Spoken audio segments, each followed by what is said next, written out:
팔복의 첫 번째 심령이 가난한 자는 복이 있나니 천국이 그들의 것임이요를 여러분과 함께 나누도록 하겠습니다. 이 팔복을 가지고 많은 신학자들이 논쟁이 있습니다. 어떤 신학자는 팔복이 아니라 7가지 복이다. 또 어떤 분은 팔복이다. 또 어떤 분은 아니다. 맨 끝에 하나 보면 하나가 더 있는데 구복이다. 이렇게 얘기를 합니다. 저는 신학자가 아니기 때문에 분명히 말씀을 드리는 것은 제가 복이 몇 개인가가 저에게는 그렇게 중요하지 않습니다. 다만 오늘 이 말씀이 기독교인들의 교훈이 무엇인가 하는 문제입니다. 하나님이 예수 믿는 우리들에게 무엇을 말씀하시는가가 중요한 것이지 복이 몇 개인가가 그렇게 중요하지 않습니다. 특별히 오늘 첫 번째 복의 말씀은 뒤에 오는 복의 열쇠가 되는 아주 중요한 말씀이기도 합니다. 이런 겁니다. 오늘 우리는 심령이 가난한 자는, 가난하지 않으면 그 다음에 애통하는 자는 애통할 수 없습니다. 그리고 애통하는 자는, 온유한 자는 바로 온유할 수밖에 없습니다. 이것이 하나님의 거룩한 방법이고 하나님의 뜻이라 이 순서를 절대로 바꾸어서도 안 됩니다. 하나님은 질서의 하나님이시라 분명하고 정확하게 뚜렷하게 이 말씀을 우리에게 전해 주셨습니다. 심령이 가난해진다라는 이 원문의 내용은 속을 비우고 전혀 다른 새로운 것으로 채운다, 이런 뜻입니다. 쉽게 말하면 새 술을 채우려면 옛 술을 버려야만 합니다.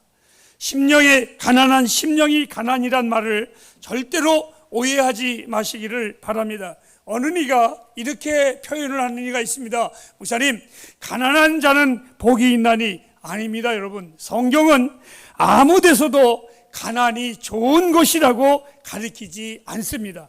그리고 이 가난이 미덕이라고 우리에게 말씀해 주시지도 않습니다. 그리고 가난한 자는 마치 영성이 높은 것처럼 생각하는 사람이 있는데 영성을 가난이 보장해 주지도 않습니다. 성경을 잘 보시기 바랍니다. 가난한 자는 복이 있나니가 아니라 심령이 가난한 자는, 오늘 이 말씀은 어떠한 뜻이냐? 세속의 정신에 지배받지 않고 그렇다고 부귀의 영화에 의존하지도 않는 바로 성경의 하나님의 말씀이기도 합니다. 영성적인 거지요. 즉 이런 겁니다. 있고 없고에 흔들리는 그리스도인이 아니라 그 어떠한 것에서도 흔들리지 않는 하나님의 거룩한 백성의 영성을 이야기하고 있습니다. 잘못된 그리스도인들은 자기의 가난을 포장이라도 하듯이 일부러 부요함을 비난하는 사람들을 참 많이 있습니다. 왜 부자들을 욕을 합니까? 왜 부자들을 나무래야 됩니까? 그리고 가난한 이들을 왜 반대로 멸시해야 합니까? 왜 가난한 이들을 업신여겨야 됩니까? 사실 이것은 복음적인 자세가 아닙니다. 오늘 우리 주님께서 다시 말씀을 드립니다. 주님은 지금 육적으로 누가 많고 적으냐를 말씀하시는 것이 아니라 영의 관심을 가지고 계십니다. 즉 영의 가난을 이야기하시는 것이죠. 물질적인 이야기가 절대로 아니라는 것을 이 팔복을 통해서 여러분들이 마음에 새겨주셨으면 감사하겠습니다. 진정한 그리스도인은 다른 이가 부하든 가난하든 그렇게 중요하지 않습니다. 나보다 잘 되는 이가 있으면 우리는 박수 쳐줄 것이고, 나보다 어려운 자가 있다면 우리는 위로해주는 바로 하나님의 사람들입니다. 이 말씀을 토대로 따라서 그 사람이 기독교인인가 비기독교인인가 본질적인 차이를 우리는 가리게 됩니다. 만일 그리스도인들이 있는 것에 부요함에 마음이 뺏겨 거기를 온전히 쫓아간다면 그것은 그리스도인이 아닙니다. 기독교인은 구하는 것에서도 세상과 분명히 달라야만 합니다. 우리가 계속해서 공부할 내용이지만 하나의 예를 드리겠습니다. 줄이고 목마른 자는 복이 있나니. 여러분, 무엇에 줄인다는 것입니까? 세상은 돈에 줄입니다. 명예에 줄입니다. 지위의 줄입니다. 그리고 자기의 신분의 줄입니다. 그런데 우리는 아닙니다. 우리의 줄임은 굶주린 자가, 배고픈 자가, 줄이고 목마른 자가 복이 있나니, 이 말씀은 돈이 아니라 명예가 아니라 하나님을 향하여 굶주린 자는 복이 있나니, 이 뜻입니다. 하나님을 향하여 우리가 목마른 자들, 즉 또 하나의 말씀이 있습니다. 의를 구하는 자는 복이 있나니. 여러분, 의란 무엇입니까? 내가 착한 일을 하고 선한 일을 하는 게 의입니까? 아닙니다. 성경에서 말하는 의는, 여러분, 안 믿는 사람도 나보다 선한 일 많이 합니다. 얼마 전 신문에 보니까 고려대학교에 640억 현찰을 기부한 익명의 기부자를 여러분들 보셨지요? 그리스도인인지 비그리스도인인지 모르지만 저는 생각해 봤습니다. 내가 있다면 할까? 솔직히 말씀드릴까요? 저는 못합니다. 나 죽으면 우리 마누라 누가 살리겠습니까? 저는 못합니다. 여기에서 의란 세상 사람들이 잘하고 세상 사람들이 구제하고 밥 먹여주고, 이건 의가 아니라 성경에서 말하는 의는 하나님과 나와의 바른 관계를 얘기하는 것입니다. 내가 가난할지라도, 내가 부유할지라도 그것이 문제가 아니라 내가 하나님과 정말 바른 관계에 있는가. 팔복은 우리가 어떤 사람인가를 정확히 판별합니다. 만일 내가 그렇지 않다면 그 사람은 구원받지 못한 사람입니다. 세상의 생활의 원칙은 그때 당시에 주님이 말씀하시는 것과는 너무나 반대였습니다. 그 당시에는 로마의 힘 있는 자들이 의로운 자들이었습니다.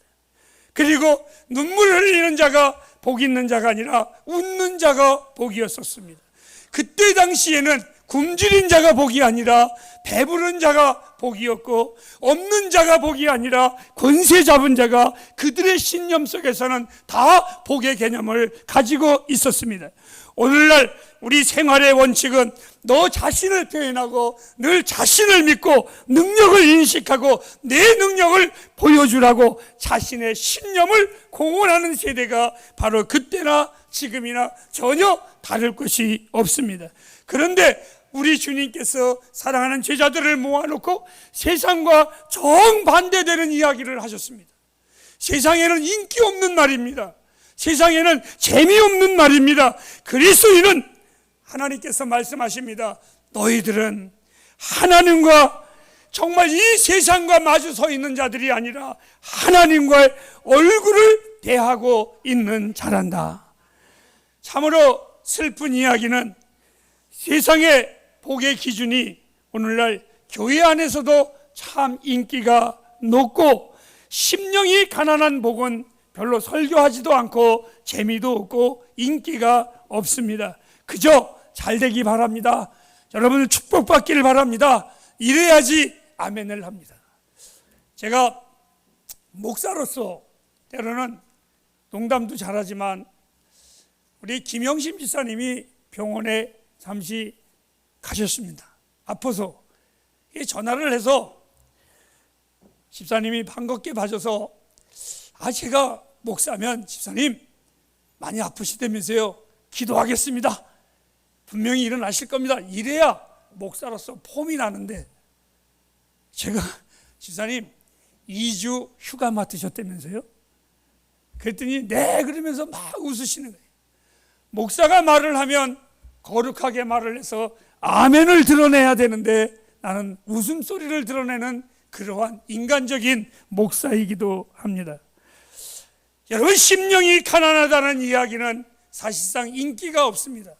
심령이 가난해지기를 주님의 이름으로 축복합니다 하면 우리는 별로 뜨겁게 아멘을 하지를 않습니다. 반면에 여러분의 창고에, 여러분의 그 모든 곳간에 쌀떡에 차고 넘치기를 주님의 이름으로 축복합니다 하면 우리는 세상 말로 궁뎅이가 들썩할 정도로 아멘합니다. 교회들의 홍보지를 제가 봅니다. 무엇을 전하기 위해서 만들었는지 헷갈릴 때가 있습니다. 교회의 화려함, 우리 교회의 멋, 이런 거를 끊임없이 홍보지에 선전을 합니다. 그런데 성경은 반대였습니다. 바울 사도는 이렇게 말합니다. 그 모든 것들은 세상이 자랑하는 것이지만 우리는 우리의 전함이 아니라 주 예수 그리스도를 전함이라, 이렇게 말했습니다. 오늘 사랑하는 우리 햇불 가족들은 무엇을 추구하고 무엇을 갈망하고 무엇을 목말라 하며 사십니까? 한 가지 더 약간 옆으로 센 이야기를 하겠습니다. 어떤 이는 간혹 심령이 가난하고 겸손해야 된다 그랬더니 그 겸손한 모습을 보이고 싶어서 이름을 바꾸는 사람도 있습니다. 자기가 능력이 많기를 원해서 다윗이라는 이름을 쓰는 자도 있고, 어떤 이는 기가 막힌 것이 겸손, 나는 박겸손이야, 이렇게 이름을 바꾸는 사람도 있습니다. 간증이나 또 그 사람들의 고백을 들어보면 무지무지하게 겸손한 척합니다. 내가요 이렇게 힘들었는데요 주의 은혜가 컸어요. 내가요 이렇게 기도했더니 하나님이 내게 이렇게 했어요. 성도들은 아무 생각 없이 저 사람 참 겸손하구나, 참 겸손하구나. 그런데요 그분의 모든 고백에 나오는 특징적인 단어 하나가 내가 나옵니다. 햇불가정 여러분, 제가 부탁을 드릴 게 하나 있습니다. 스스로 겸손한 척하지 마세요. 스스로 신앙 있는 척하지 마세요. 하나님 다 아세요. 스스로 여러분들이 거룩하고 그것이 여러분들 다입니까? 지난날 저와 함께 한 지방의 목사님이 평상시에는 말씀도 그냥 일반적으로 하십니다. 그런데 이상하게 설교만 하시면, 축도만 하시면 목을 쫙 깔고 얘기하십니다. 또 우리 주변에 어떤 사모님한테 제가 전화하면 무지무지하게 수다꾼입니다. 그런데 전화하면 갑자기 여보세요 누구십니까? 그럼 제가 뭐라는 줄 아세요? 목소리 원위치.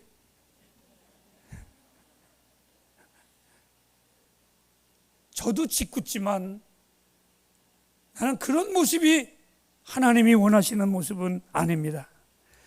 우리는 진정으로 우리가 구할 바가 있고, 우리가 정말 겸손한 척, 가난한 척, 거룩한 척, 오만한 척 이렇게 하지 마세요. 이름 바꾼다고 안 됩니다. 심령의 가난함은 영의 문제이지, 내 이름 바꾸고 내가 행동이 거룩하게 움직인다고 해서 그것이 가난한 것은 아닙니다. 심령이 가난한 것은 이러한 것입니다. 사사기에 보면 기드온 사사가 하나님께서 부릅니다. 기드온아, 내가 내 민족을 위하여 내가 너를 불렀다. 그때에 이 사람은 이렇게 말합니다. 하나님, 내 집은 우리 므낫세 종손 중에, 우리 므낫세 가문 중에 가장 작은 집이며 나는 그 가장 작은 집에 가장 작은 나입니다. 이렇게 말을 했어요. 모세는 하나님이 부를 때에 하나님, 나는 말도 능력도 다 부족한 나입니다. 하나님의 사람 다윗 역시 하나님이 부를 때에 하나님이여, 제가 누구이기에 나같이 천한 자에게 어찌 하나님이 가까이 하시나이까? 이사야 선지자는 하나님을 만났을 때에 그분은 평생을 하나님의 제단에서 건 하나님의 태어난 족속이었었고 거룩한 제사장이었습니다. 아무리 봐도 그 사람은 타락할 사람이 아니고 죄인이 아니고 누구보다도 신실한 정말 금수저였습니다. 그런데 그가 하나님을 만나자 첫 번째 고백이 하나님이여, 나를 떠나소서, 나는 죄인이로소이다, 이렇게 고백을 했습니다. 바울 사도 여러분들이 잘 아실 겁니다. 바울 서신을 읽어보면 바울이 잘 쓰는 단어가 나오는데 자랑입니다. 자랑. 우리 집사람이 우리 박씨 집안을 아주 조롱할 때가 있습니다. 우리 아버지가 일찍 돌아가셔서 좀 속상하지만 늘 우리 집사람이 우리 아버지를 소개할 때 박자랑 1세대, 그리고 저는 박자랑 2세대 이렇게 얘기합니다. 이 바울이 자랑이 굉장히 많은 단어를 사용했습니다. 여러분, 인간의 자랑이라면 바울의 말입니다. 나는 무서운 것도 없는 사람이다. 다시 말해서 자랑할 만한 내 이력서다. 그 누구도 나에게 아니다라고 말할 수가 없다. 내가 베냐민 지파의 자손이요, 헬라인의 언어를 하면 내가 헬라 말을 하고 히브리 말을 하면 히브리 말을 할 것이고, 지금으로 말하면 최고의 학부 가말리엘의 문화생이며 율법으로는 흠이 없는 나로다, 이렇게 말을 했습니다. 자랑할 것 같으면 나만큼 자랑할 것이 누가 있겠느냐. 그런데 그는 그 모든 자랑을 해로 여겼고, 빌립보서 3장 말씀에는 이렇게 말을 했습니다. 그리스도 예수 안에서 나의 모든 자랑감은 똥만도 못한 것이니라. 배설물로 여겼습니다. 만일 누군가가 자랑할 것이 있다면 아마 바울일 것입니다. 그런데 그는 심령이 가난했으므로 자기는 언제나 부자격자라고 느꼈습니다. 심지어는 바울 선생님은 참 훌륭합니다, 참 선하십니다 라고 말할 때에 아니라 나는 죄인인데 그것도 모자라서 죄인 중에 괴순이라. 바울 선생님 정말 다른 12제자들이 있었지만 그 사도들보다도 선생님이 참 귀한 제자입니다, 사도입니다 라고 말할 때 바울은 이렇게 말했습니다. 아니라 나는 사도 중에 가장 말째요, 더 나아가서 만삭되지 못하여 태어난 팔푼이가 나란다, 이렇게 그는 고백을 했습니다. 심령이 가난하다는 것은 바로 이런 것입니다. 하나님 앞에서 나라는 존재가 아무것도 아니라는 의미입니다. 그 하나님 앞에 설 때, 그 하나님과 마주대할 할 때 심령이 내가 가난한 것을 압니다. 감히 대할 수 없는 하나님, 여러분 그 대가 앞에서 서보십시오. 사랑하는 여러분, 하나님 앞에서 서보십시오. 대가 앞에서 서보십시오. 우리는 아무것도 아니. 뭘 그렇게 우리 그리스도인들이 잘났는지. 하나님 앞에 서면 우리 아무것도 아니에요. 그 대가 앞에 서면 아무것도 아니에요. 심령이 가난한 자는 하나님 앞에서 자기를 본 자예요. 다른 사람 앞에서 나를 본 게 아니라 바로 하나님 앞에서. 사랑하는 우리 햇불 가족들, 제가 묻습니다. 여러분은 심령이 가난하신가요? 또 물어볼까요? 하나님 앞에서 여러분들은 어떻게 여러분 자신을 느끼고 계십니까? 사람이 어떻게 심령이 가난해질 수 있을까? 그 답은 여러분이 여러분 자신을 보고 다른 사람을 보고 비교하는 것이 아니라 여러분 자신을 보고 애쓰는 것이 절대로 아니라, 심령이 가난하다는 것은 하나님을 바라보는 것입니다. 하나님, 나는 아무것도 아닙니다. 그래서 제가 하나님만 바라봅니다. 하나님을 바라보시기를 바랍니다. 행복이 어디에 있습니까? 그것은 하나님과의 바른 관계에서 나타나는 것입니다. 사랑하는 햇불 가족 여러분, 마치겠습니다. 주님을 바라보십시오. 그러면 바라볼수록 나는 아무것도 아니고 그분은 정말로, 내가 섬기는 그분은 정말로 경애를 받으실 분임을 우리는 알게 됩니다. 한 주간 동안 저희 집에서 흘러나오는 찬양이 있었습니다. 제가 그 가사를 한번 소개하려고 합니다. 주님이 사랑하는 자가 누구인가? 자기 이름을 드러내지 않는 자, 하나님의 자리에 앉지 않는 자, 주보다 눈에 띄지 않고 허리를 수그리는 자, 그 자리를 비워놓고 자기 자리에 앉는 자, 자기 도움을 남에게 드러내는 자가 아니라 숨기는 자, 자기의 성격을 고집하는 자가 아니라 그 고집을 꺾는 자, 그리고 주님의 이름만 기억되게 스스로 사라지는 자, 주의 뒤로 서는 자, 주님의 그림자를 밟지 않는 자, 이것이 심령이 가난한 자만이 할 수 있는 겁니다. 저는 매일 고백합니다.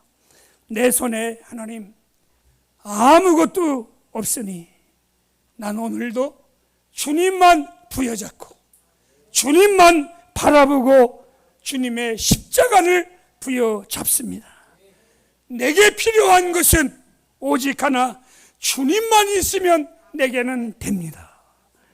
햇불가정 여러분, 우리가 가난한 마음으로 변화될 때에 여러분의 심령에 천국이 임할 것입니다.